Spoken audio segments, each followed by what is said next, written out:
سلام، وقتتون بخیر. امروز جلسه اول از دوره آفلاین این کتاب Vocabulary for IELTS هستش و قراره که با هم دیگه یونیت 1 رو به طور کامل یاد بگیریم.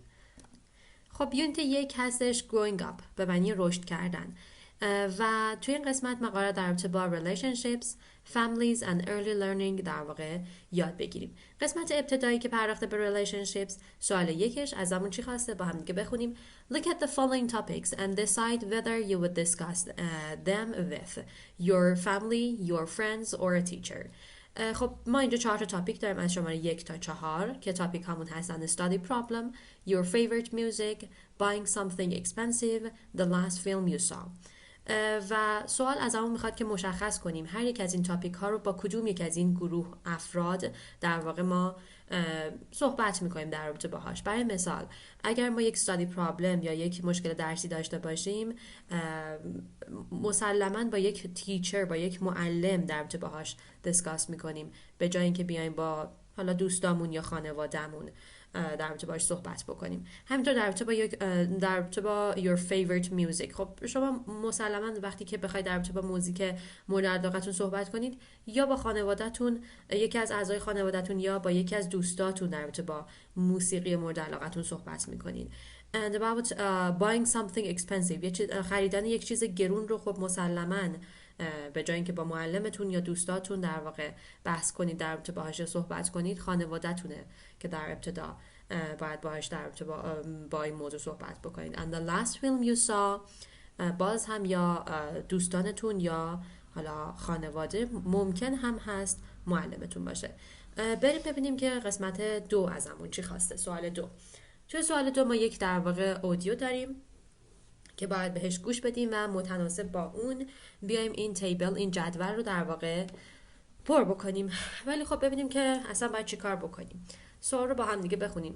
Listen to 4 people talking about the topics above. Write the number of the topic 1 to 4 from the list above and the person or people the speakers say they would talk to about this.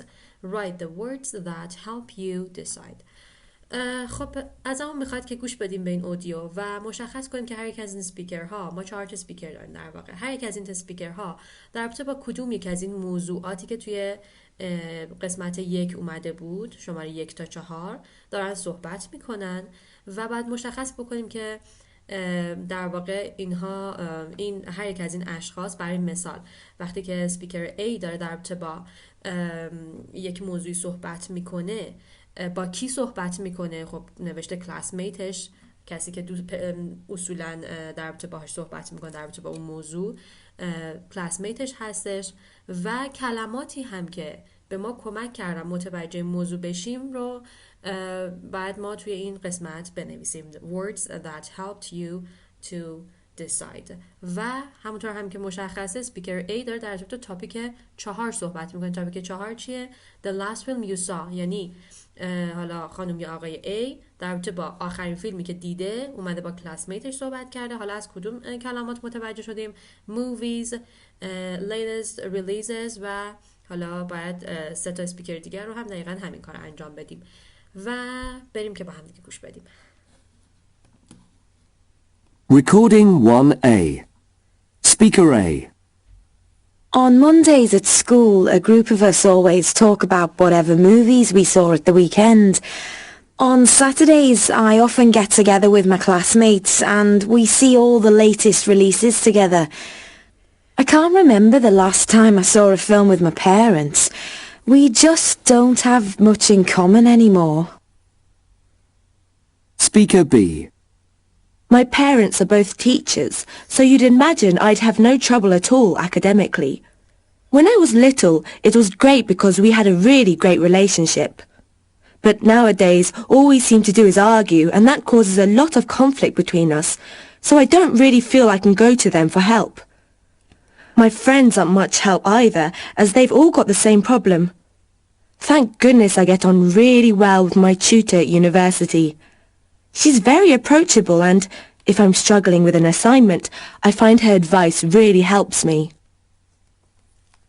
Speaker C. My parents are quite old, so I feel as though they're out of touch with the modern world. They don't seem to have any idea of what things cost. I'm hoping to get a car in the next few months, but I'll be taking my older brother along to help. We used to fight a lot when we were growing up, but there's a really close bond between us now. He's already had a few cars, so I'm sure he'll be a great help. Speaker D. I play the violin and the piano, and my granddad is a great cello player. A lot of my friends at school listen to all the popular bands and singers, but my tastes are totally different. I prefer classical music, and they just don't understand it at all. Luckily, Grandad shares my taste, so we often buy CDs and talk about them together. خب همونطور که گوش دادید و متوجه شدید، خب اسپیکر A که کاملا مشخص هستش و خود کتاب جواب داد. اسپیکر B داره در رابطه با تاپیک یک صحبت میکنه، study problem، و کسی که در رابطه با study problemش صحبت میکنه در واقع توترش هستش یا معلمش هستش، که کلماتی که به ما کمک کردن متوجه موضوع بشیم academically بودش، struggling with حالا homework یا assignment بودش، و در رابطه با اسپیکر C. اسپیکر C داره در رابطه با تاپیک 3 صحبت میکنه، buying something expensive، خریدن یه چیز گرون، که حالا کلمه که کمک کرد متوجه بشیم چه چیز گرونی میخواد بخره get a car بودش، و شخصی که در واقع باهاش صحبت میکرد big brotherش یا older brotherش هستش. و اما در رابطه با اسپیکر D که داره در رابطه با تاپیک 2 صحبت میکنه، favorite music, your favorite music، که گفتش که my granddad shares my taste، که حالا این یک میشه گفت EDM هستش، به این منظور که یک شخصی وقتی که با شما هم سلیقه توی یک موضوعی باشه میتونیم از این استفاده کنیم. somebody shares someone's else در واقع taste به معنی هم سلیقه بودن، کسی که با شما هم سلیقه است.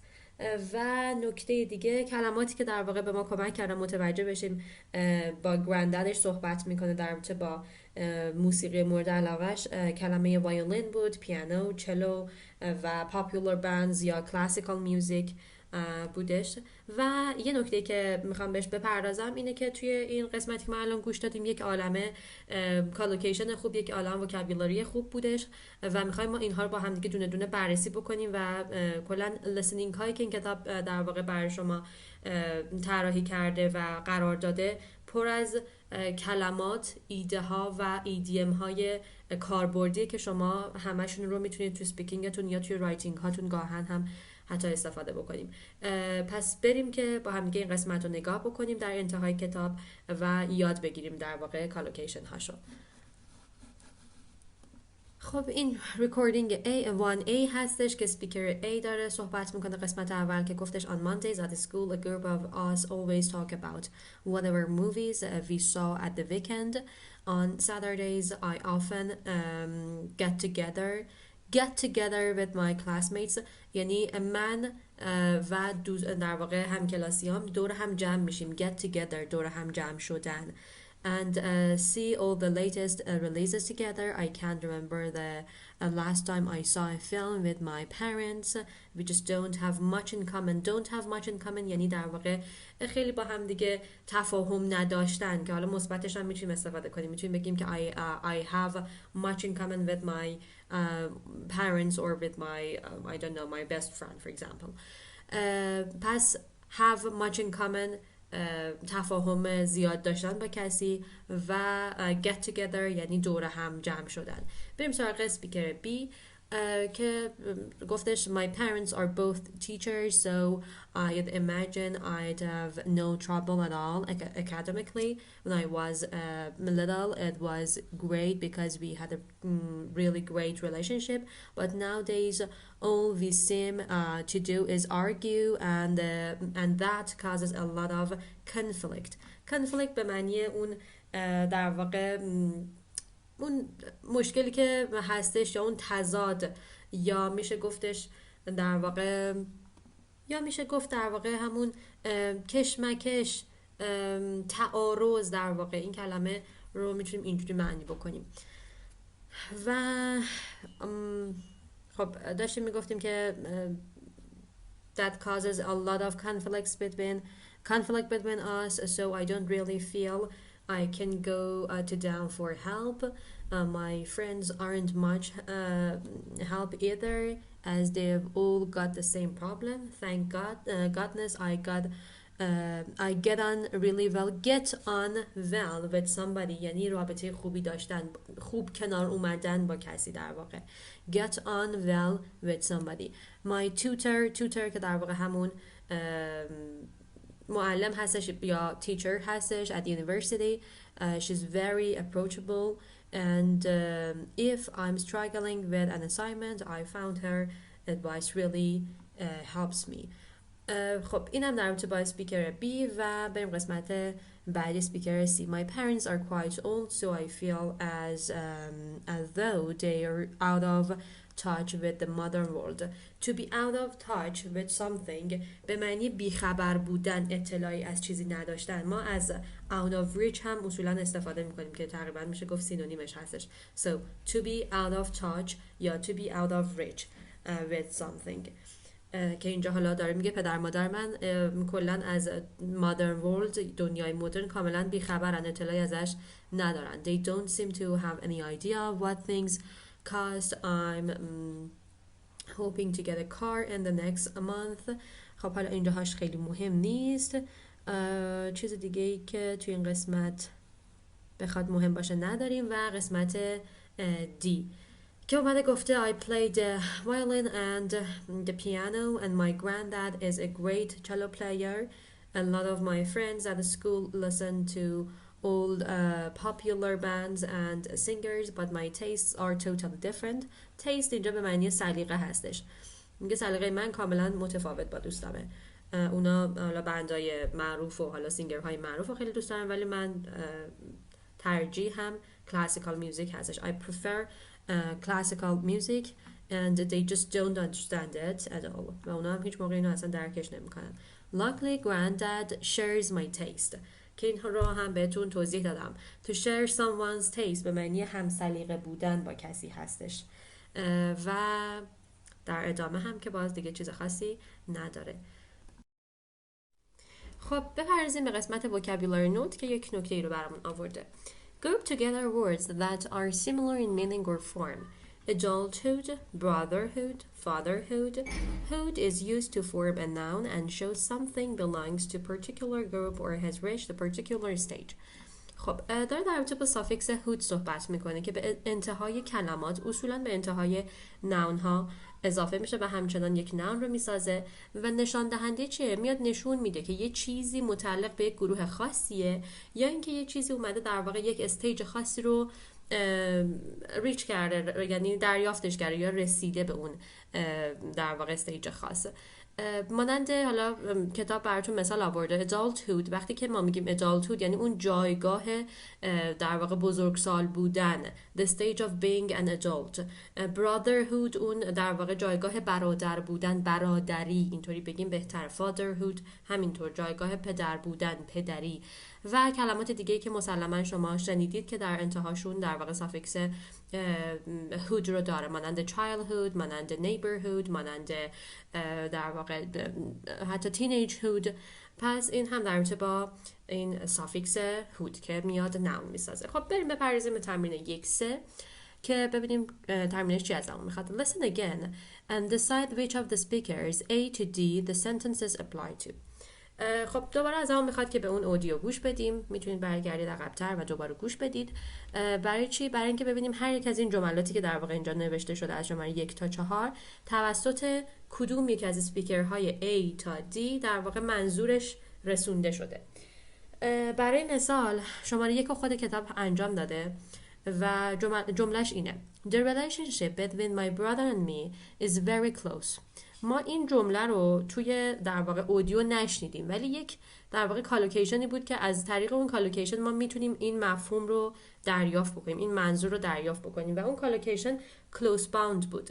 close bound یعنی در واقع یک رابطه خیلی نزدیک، یک رابطه‌ای که خیلی گرم و صمیمی هستش که توی در واقع اودیو گوینده داشتش میگفتش که there is a close bond between us. منظورش این بود که بین من و برادرم یک رابطه خیلی نزدیکی هستش.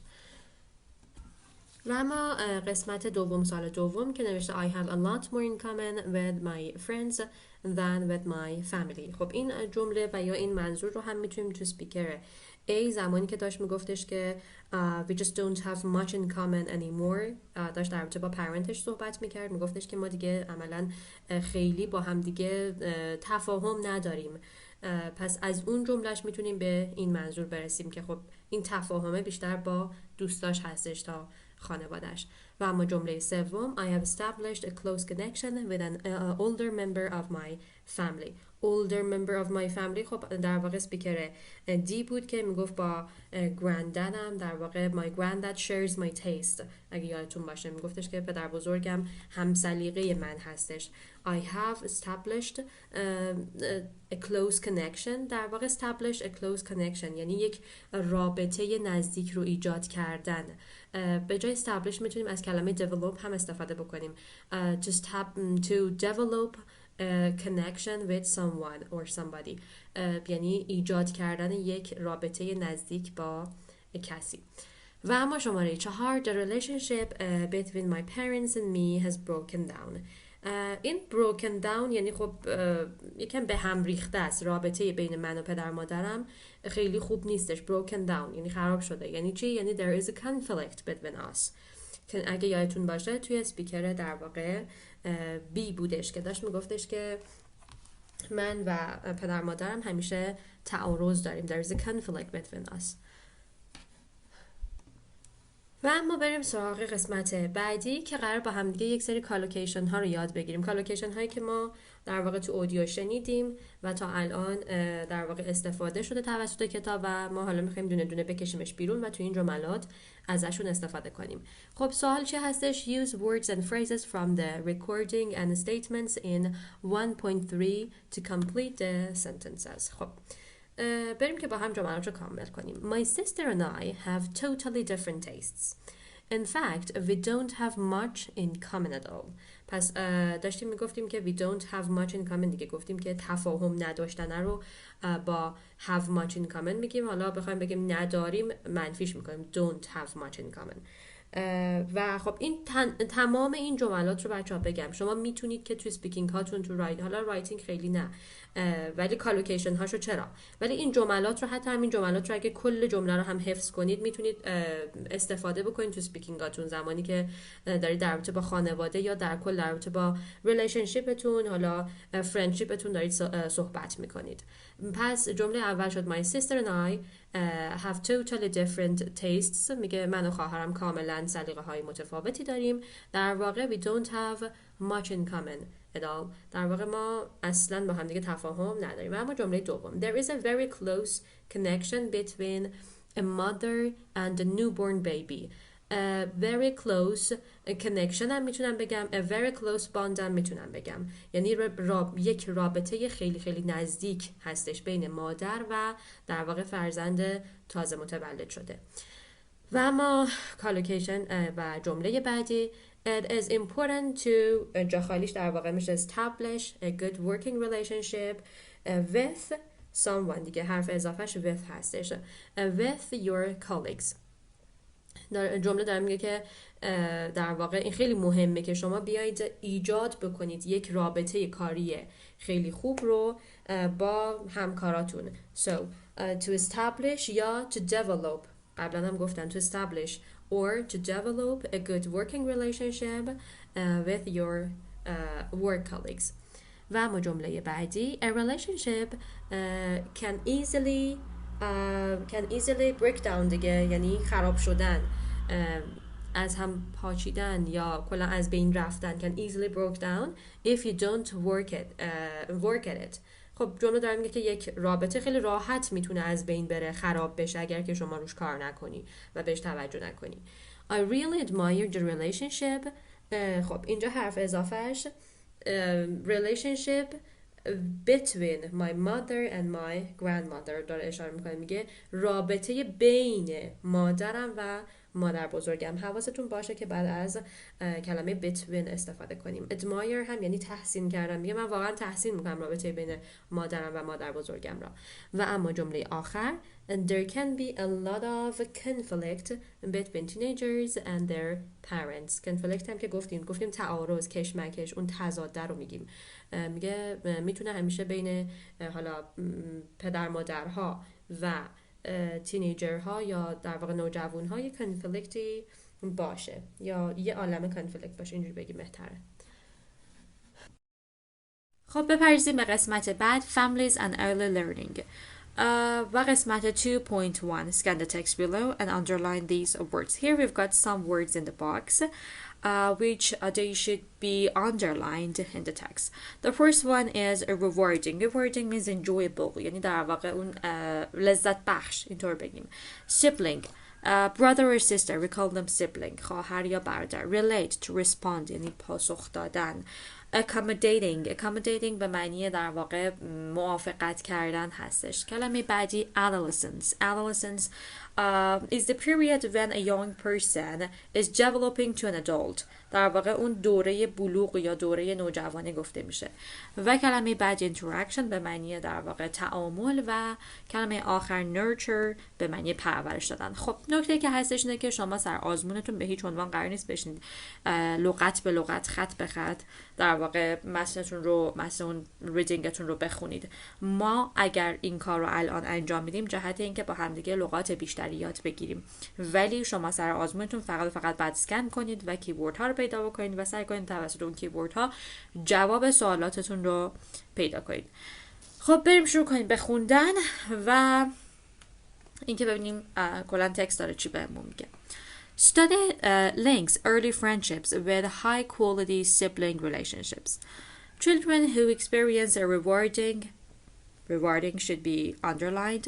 Friendship before the birth of a sibling, again sibling should be underlined, are likely to have a better relationship with that brother or sister that endures throughout their childhood. Said Laurie Carmer in the University of Illinois, study published in December's Journal of Family Psychology. خب کلا این قسمت داره توضیح میده که بچه‌هایی که یک دوستی خوب یا لذت بخش رو قبل از تولد یک خواهر یا برادر دارن، احتمال بیشتری دارن که وقتی اون خواهر برادر به دنیا آمد رابطهشون با اون خواهر برادر هم خوب باشه. خب بریم سراغ پاراگراف بعدی. When early friendships are successful, young children get the chance to master here means to manage to control an emotion.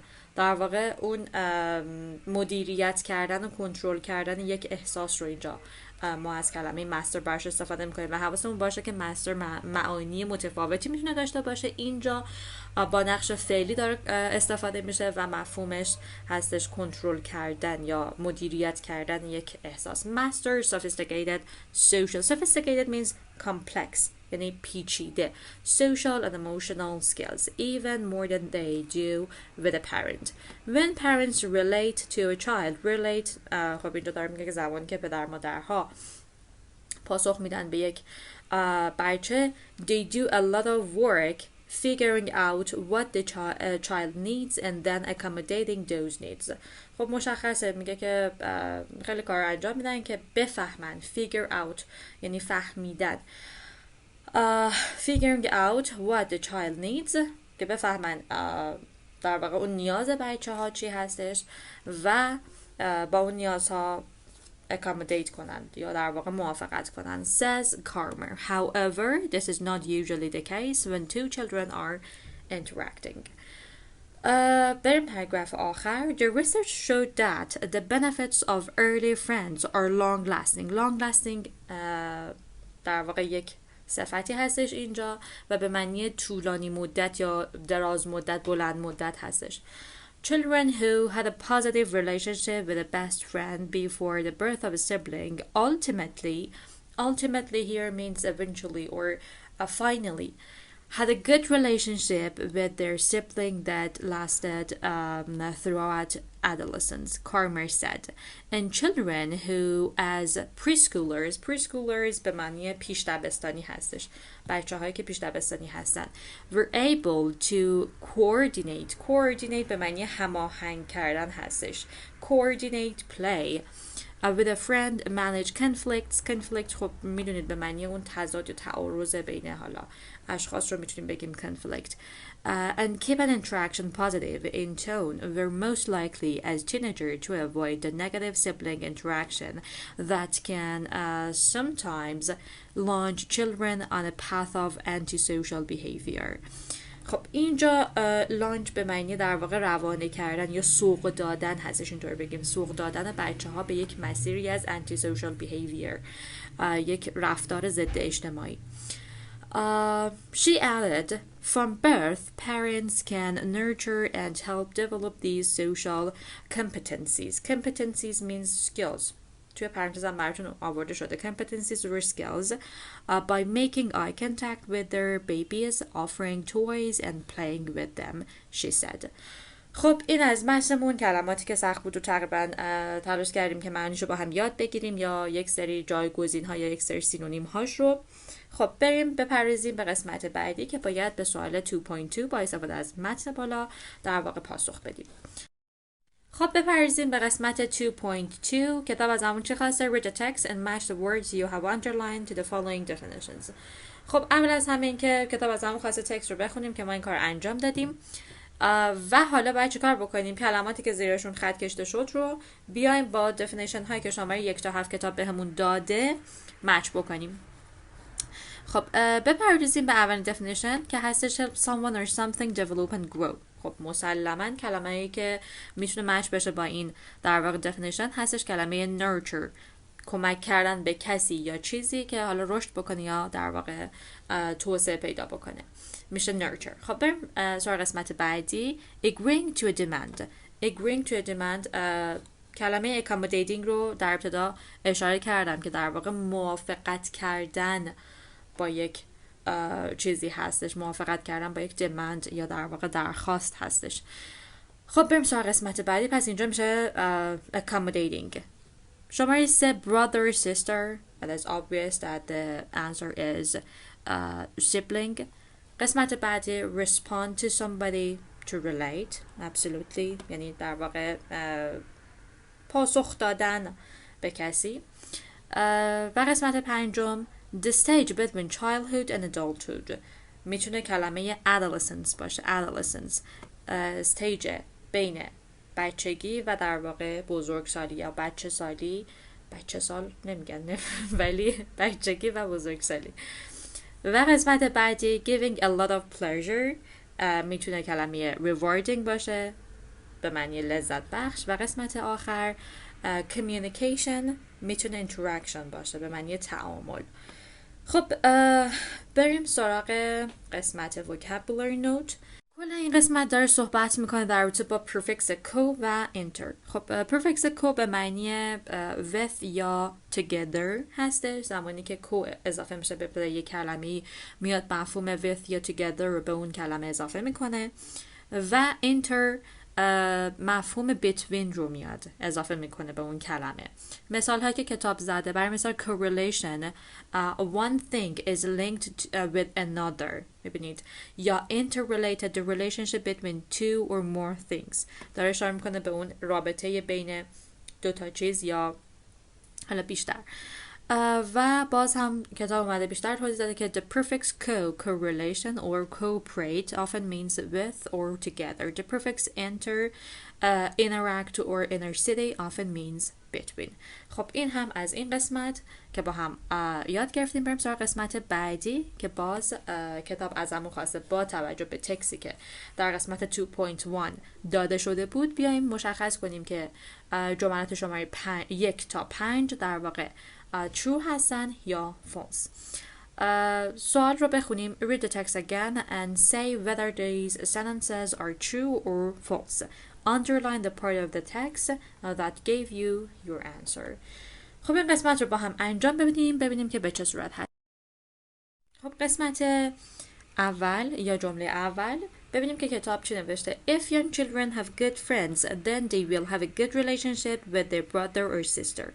خب جواب این قسمت رو ما به راحتی میتونیم از پاراگراف اول دو خط ابتدایی پیدا بکنیم که نوشته شده بود children who experience a rewarding friendship، یک دوستی لذت بخش رو تجربه میکنن before the birth of a sibling are likely to have a better relationship with that brother or sister than endured throughout their childhood.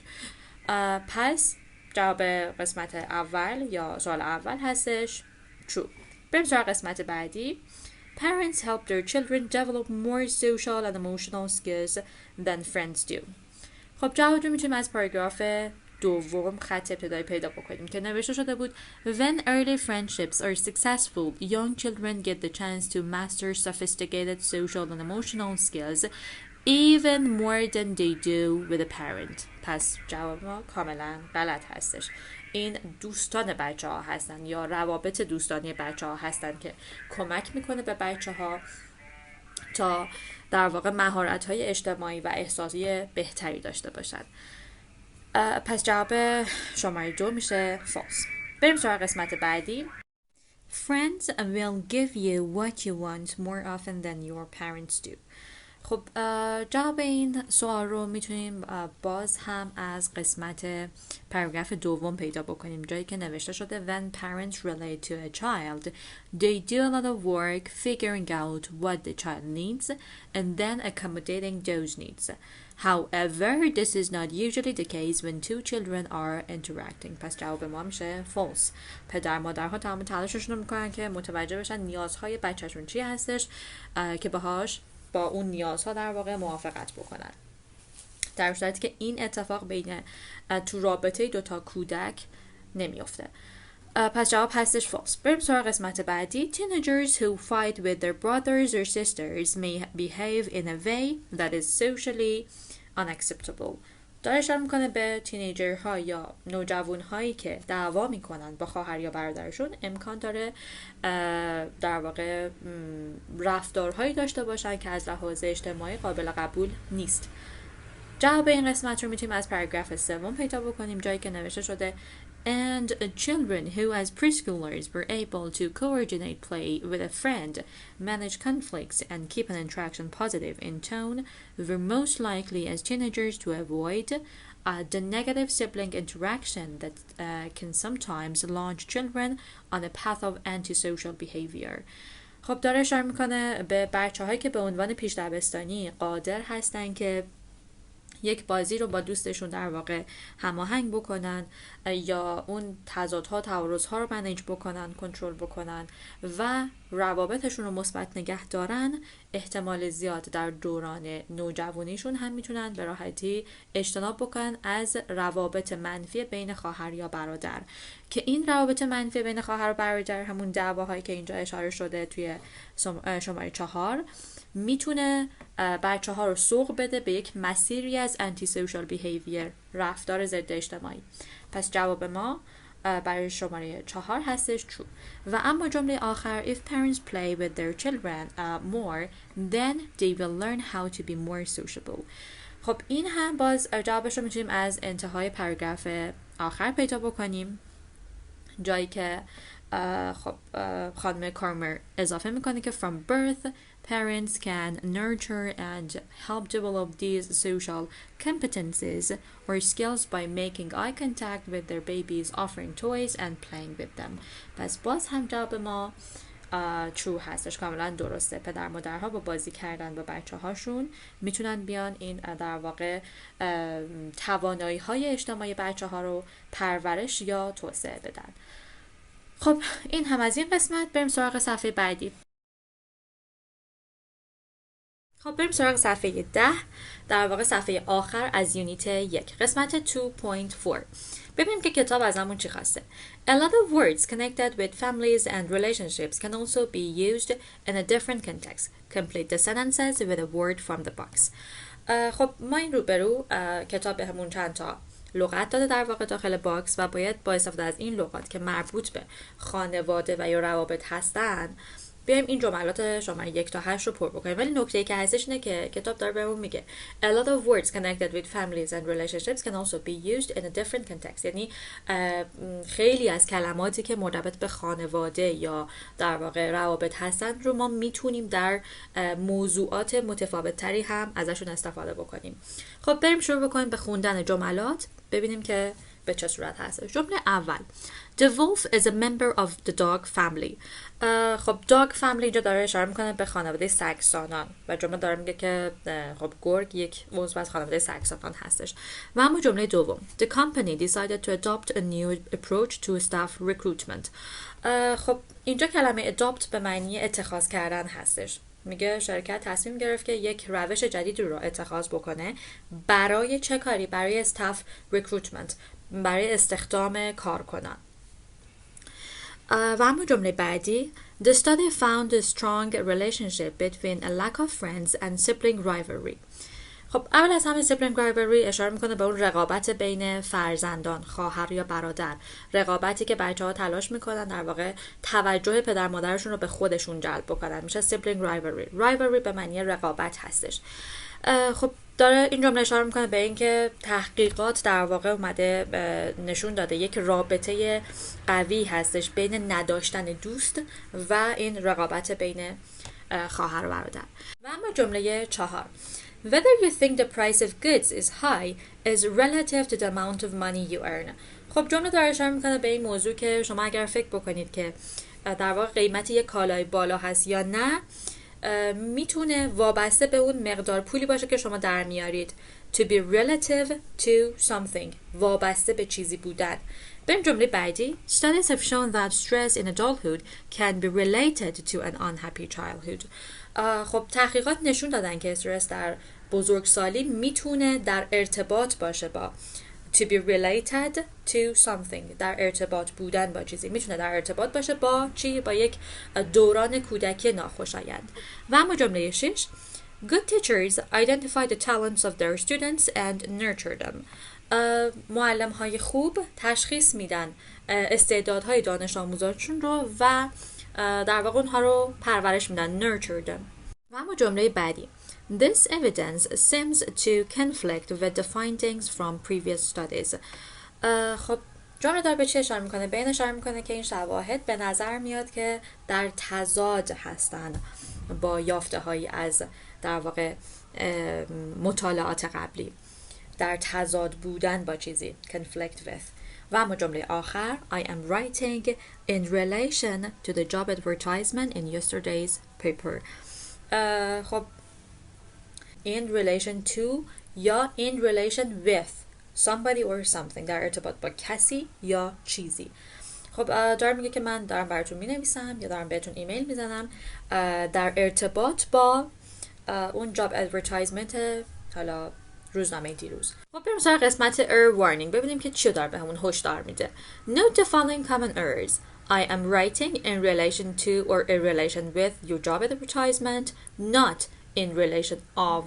خب in relation to something or in relation with something به معنی در ارتباط با کسی یا چیزی هستش و من حواسم باید باشه که اینجا حرف اضافی of نباید بعد از کلمه relation استفاده بشه. in relation to یا in relation with باید باشه. و اما در رابطه با هشدار بعدی که کتاب میخواد بهمون بده هستش My relationship with my parents is very strong. من وقتی که میخوام اشاره بکنم به رابطه بین دوتا شخص یا دوتا چیز، دوتا آیتم، دوتا آیدیا whatsoever، باید از کلمه relationship استفاده بکنم. رابطه بین دوتا انسان یا حالا هر چیز دیگه ای. relation نیستش اینجا، باید بگم relationship. پس باید حواسمون باشه که my relationship with my parents is very strong. خب بریم سراغ قسمت بعد. خب قسمت vocabulary note داره به ما یک سری کالوکیشن رو با کلمه relationship یاد میده. relationship با کلمات متفاوتی میتونه ترکیب بشه که بیاد کالوکیشن درست بکنه. این کلمات میتونن verb باشن، میتونن adjective باشن، میتونن preposition باشن. خب ببینیم این کلمات، این افعال، adjective ها و preposition ها چیا هستن که در کنار relationship میان و کالوکیشن میسازن. تو قسمت افعال من دارم build a relationship, develop a relationship, establish a relationship, form a relationship, have a relationship. همه اینها به ترتیب به معنی در واقع ساختن یک رابطه، توسعه دادن یک رابطه، ایجاد کردن یک رابطه، شکل دادن یک رابطه و داشتن یک رابطه هستش. و اما در رابطه با adjective هایی که من ممکنه در کنار کلمه relationship ببینم. A close relationship, a long lasting or a long standing relationship, a working relationship, a successful relationship. خب close relationship اشاره میکنه به اون رابطه در واقع خیلی نزدیک. A long standing relationship اشاره میکنه به اون رابطه پایدار. A working relationship اون رابطه کاری رو ما میتونیم بگیم.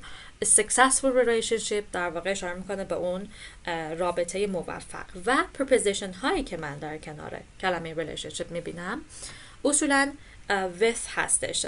A relationship with someone در واقع یک رابطه با کسی. A relationship with someone. حالا اگه بخوام اشاره بکنم به رابطه بین دو تا شخص یا دو تا آیتم از حرف اضافه between استفاده میکنم. A relationship between two things or people.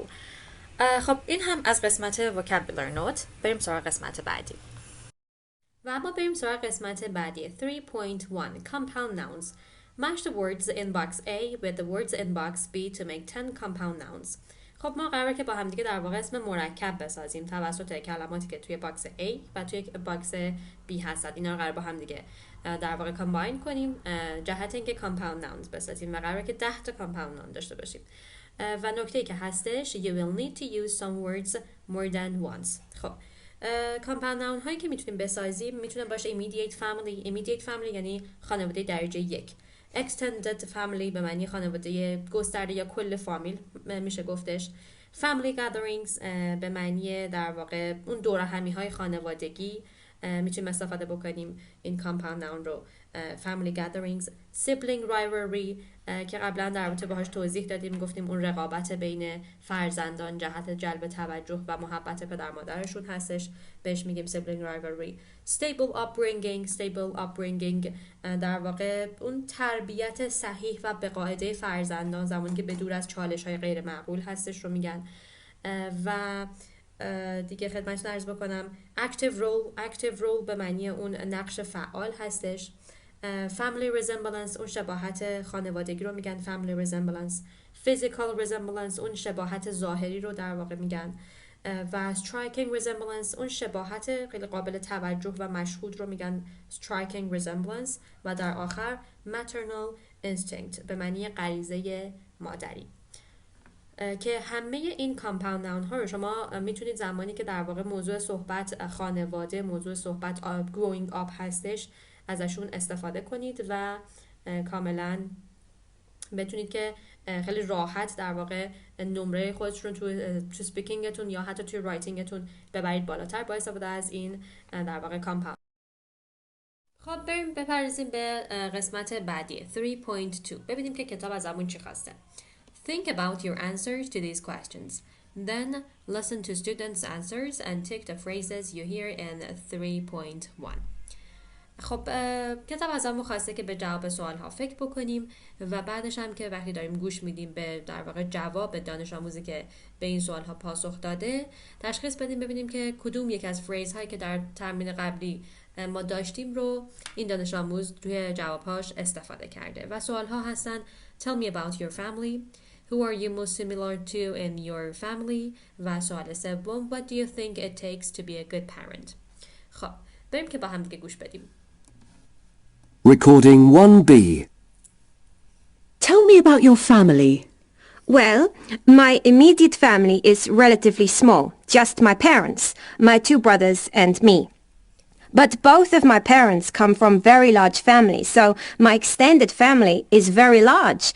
I have 25 cousins. Our family gatherings are pretty chaotic, but fun. We're a very close-knit family. Even though we don't live together anymore, the family ties are still very strong. When we were little, there wasn't very much sibling rivalry between us. I think it's because we had a very stable upbringing. Both of my parents played a very active role in our school life and our home life, and they taught us to resolve our conflicts in a very fair way. I consider myself very lucky. Who are you most similar to in your family? Well, you can see a very clear family resemblance between my brothers and me, but everyone tells me that the physical resemblance between me and my maternal grandmother is very striking. Sadly, I never got to meet her because she died before I was born. But I've seen photographs of her at my age, and we're quite alike. Other than that, I think I have my father's temperament. We're both very stubborn. But thankfully, I also inherited his mathematical brain. And what do you think it takes to be a good parent? Well, I don't think just anyone can be a good parent. Not everyone has the right instincts. I think I have a very strong maternal instinct because I love taking care of small children. So I hope to become a mother one day. I think it takes a great deal of patience and love. و اما قسمت آخر از یونیت 1 ببینیم که کتاب ازمون چی خواسته. 3.3 Listen again and find the words that match these definitions. خب ازمون خواسته که دوباره به اودیو گوش بدیم، به اون فایل صوتی گوش بدیم و در واقع کلماتی که مچ میشن با این دفینیشن هایی که آورده شدن از شماره 1 تا 6 رو باشون مچ کنیم. خب پیدا کنیم در واقع. خب دفینیشن اول هستش caring and supportive. caring and supportive میتونه دفینیشن یک صفتی باشه که دانش آموزه داشت صحبت میکرد زمانی که میگفت we are a very close-knit family. close-knit به معنی کمک کننده، منسجم، متحد هستش. و اما دفینیشن دوم the emotional connection between people or places. emotional connection اون روابط یا پیوندهای احساسی بین آدم‌ها رو میتونیم از کلمه در واقع تای بگیریم مفهومش رو که دختره داشت زمانی که میگفتش که although we don't live together anymore the family ties are still very strong.